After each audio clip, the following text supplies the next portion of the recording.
Ẹ kú dédé àsìkò gbogbo ibi tí ẹ ti ń gbọ́ mi lé lóko tàbí lẹ́yìn òde, ẹ jẹ́ kí a gbàdúrà. Bàbá ayérayé nínú àwọn ọ̀run, aṣẹ́yìn lọ́ba fún àánú àti ojú rere ńlá láti àrígbà tí ó rí ọ̀fẹ́ láti rí ọjọ́ ìṣẹ́gun mìíràn nínú oṣù kẹjọ. Agbẹ́yìn ra Ọlọ́run aláàánú, ọba tó ṣẹ́gun fún wa nílé lóko ní gbogbo ìrìn àjò wa gbogbo. Ọlọ́run tí ó fi ìṣẹ́gun hàn fún wa, ògo ni fún orúkọ yín, ọba tó fún wa ní ìṣẹ́gun. Ọ̀rọ̀ tí a gbọ́ lẹ́ni kó ṣe ayé àti ọkàn wa ní rere, kó má ṣe lòdì sí wa ní ọjọ́ ìdájọ́, nítorí tí a gbàdúrà lórúkọ Jésù Kristi Olúwa wa.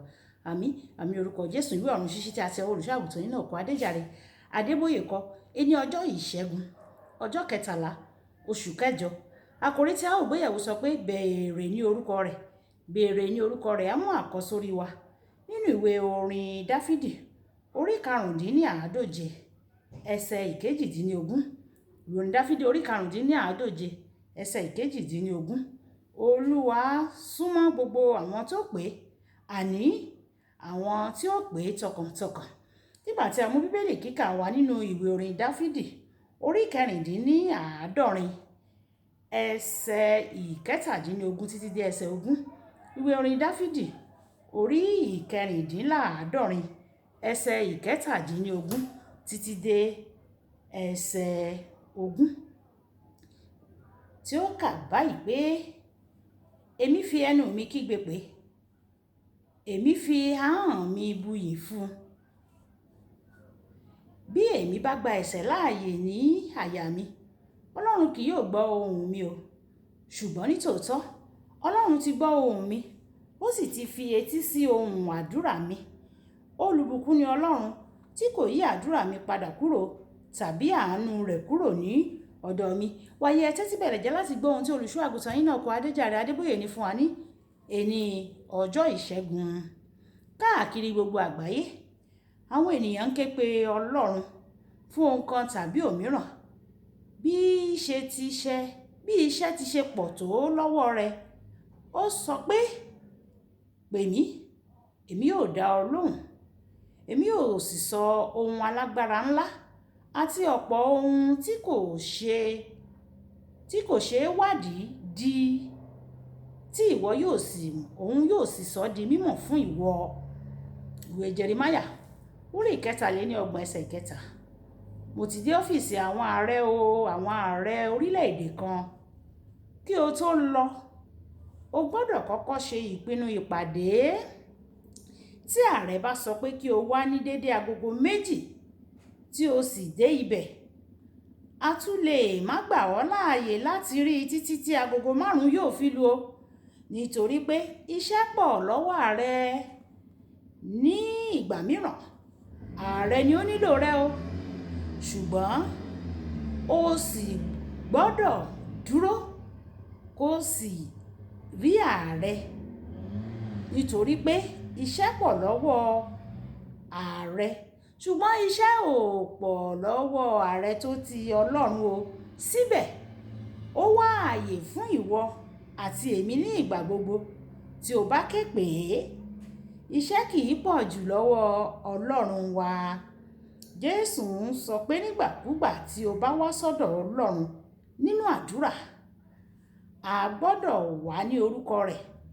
Mo lè rán ọ sí ẹnìkan kí n sì fún ọ ní ìwé tí mo ti buwọ́lù láti mú kí ẹni náà fún ọ ní ohunkóhun tí o bá fẹ́. Àmọ́ ṣá, tí mo bá sọ pé kí o lọ ní orúkọ mi, ohun tí mo sọ fún ọ ni pé bí ó tilẹ̀ jẹ́ pé ìwọ ló lọ síbẹ̀, tí o bá ti dé ẹnu ọ̀nà, sọ fún wọn pé Adébóyè ti dé o. Nígbà tí àwọn ènìyàn náà tí wọ́n bá rí ọ, wọ́n gbọ́dọ̀ gbà ọ́ kí wọ́n sì ṣe bíi pé èmi Adébóyè ni wọ́n ní kí káàbọ̀. Èmi Adébóyè ni wọ́n ń kí káàbọ̀. Jésù kò béèrè pé kí a gbàdúrà sí Baba ní orúkọ rẹ̀. Ó túmọ̀ sí pé bó tilẹ̀ jẹ́ pé ìwọ ni ò ń gbàdúrà náà, nígbà tó jẹ́ pé ọ̀kan ni Jésù àti Bàbá rẹ̀. Nínú ìwé Jòhánù orí 10 ẹsẹ̀ 30, ó túmọ̀ sí pé ohunkóhun tí Baba ní, ọmọ náà ni ó ní pẹ̀lú. Nígbà tó jẹ́ pé Ọlọ́run kò ní kọ̀ láti fún Jésù ní ohunkóhun tó bá béèrè fún. Kò ní kọ̀ láti fún ìwọ pàápàá náà ní ohunkóhun tí ìwọ náà bá béèrè fún gẹ́gẹ́ bí ìfẹ́ rẹ̀. Tí Jésù bá yọ sí ọ tí ó sì sọ fún ọ pé kété tí o bá ti béèrè nǹkan lọ́wọ́ òun ni wàá rí gbà, ṣé wàá dákẹ́ ni àbí wàá tètè béèrè ohun tí o nílò lọ́wọ́ rẹ̀? Ó ti wulẹ̀ sọ fún wa nínú ìwé Jòhánù orí ìkẹrìndínlógún ẹsẹ̀ ìkẹtàléníogún pé tí o bá ti bi òun fún ohunkóhun òun yóò fi fún ọ. Ìdí nìyí tí o fi gbọ́dọ̀ gbàdúrà fún ohun gbogbo tí o bá nílò. Ọ̀pọ̀lọpọ̀ máa ń kérora nípa ohun tí wọn kò lè yí padà nípa gbígba àdúrà. Jésù sì dúró láti fún ọ ní ohunkóhun tí o bá ti béèrè ní ọwọ́ rẹ̀. Má ṣe ṣàníyàn nípa ohunkóhun, kàn gbàdúrà sí orúkọ Jésù ni ìṣòro náà yóò sì ti di yíyanjú. Ìwé Jòhánù orí ìkẹrìnlá ẹsẹ̀ ìkẹtàlá títí dé ẹsẹ̀ ìkẹrìnlá. Kókó ọ̀rọ̀: Jésù ń dúró láti gbọ́ àwọn ẹ̀bẹ̀ rẹ o. Má fà sẹ́yìn láti bá a sọ̀rọ̀. Ẹ jẹ́ á sọ pé bàbá mi, ìpele ohun tí mò ń là kọjá leléyìí, Olúwa bá mi dá sí, Olúwa gbọ́, Olúwa ṣàánú fún mi. Nítorí ìwọ ló ní pé kí n béèrè pé màá rí gbà. Ó ní kí n kanlẹ̀kùn pé wàá ṣí fún mi. Ó ní kí n wá kiri wípé màá rí. Nítorí ẹ̀ ni mo ṣe tọ̀ ọ́ wá. Ẹ jẹ́ ká sọ gbogbo ohun tó ń dùn wá lọ́kàn fún Ọlọ́run. Jésù yóò sì ṣe fún wa ní a ó sì rí èsì àdúrà wa gbà. Ọlọ́run yóò ràn wá lọ́wọ́. Olúwabùkọ́lá Ayakún ni orúkọ mi.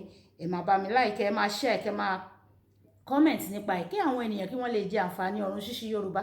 Ìpàdé wa bí oyin ó dàbọ̀.